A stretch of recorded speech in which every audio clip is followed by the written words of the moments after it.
শেখ হাসিনার কোনো কিছু অভাব ছিল? হেতে বলছে যে কি নিঃস্ব আমি, তারপরে কি কবিতা, নিঃস্ব আমি রিক্ত আমি দেবার কিছু নাই। এখন তার কাছে নাকি 829 ভরি, আর কি 832 ভরি খালি এক সিন্ধুকে পাওয়া গেছে। কেন পাওয়া গেছে? কেন পাওয়া গেছে জানেন? কারণ সে না আল্লাহরে ভয় পাইতো, না আপনাকে। আল্লাহকেই যে ভয় পায় না সে মানুষকে ভয় পাবে? আল্লাহর হক যে রক্ষা করে না সে আপনার হক রক্ষা করবে? আল্লাহর হক যে আদায় করে না সে আপনার হক আদায় করবে? যে আল্লাহর ইসলাম প্রতিষ্ঠা করে না সেই জমিনে মানুষের অধিকার প্রতিষ্ঠা হবে না। লেখা রাখেন এটা। এই জন্য আমি শফিকুল ইসলাম মাসুদ কিছু করে দিতে পারবো না, এটা পরিষ্কার বলে দিয়ে গেলাম। এখন বলবেন যে ভাই তাহলে তোমার দিয়ে কি হবে?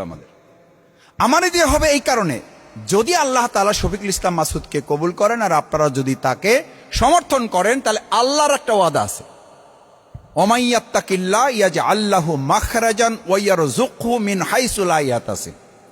এটা সূরা তালাকের একটা আয়াত। আল্লাহ বলেন, যদি আমাকে ভয় করার মতো একটা পরিবেশ, একটা রাষ্ট্র ব্যক্তি তৈরি হয়, আমি আল্লাহ ঘোষণা করতেছি ইয়াজআল লাহু মাখরাজান, সমস্ত বিপদ আপদ থেকে আমি আল্লাহ তোমাদের বের করে দেবো। সুবহানাল্লাহ। আমার ভাইরা, আল্লাহ বিপদ থেকে বের করে দেবে, আর নজরুল ইসলাম শিকদার আমার বিপদে ফেলাইতে পারবে? বিপদে আপদে ফেলানোর মালিক শিকদার সাহেব, এই মুন্সি সাহেব, আমাদের দাদাই কে? আবার রক্ষা করার মালিক কে?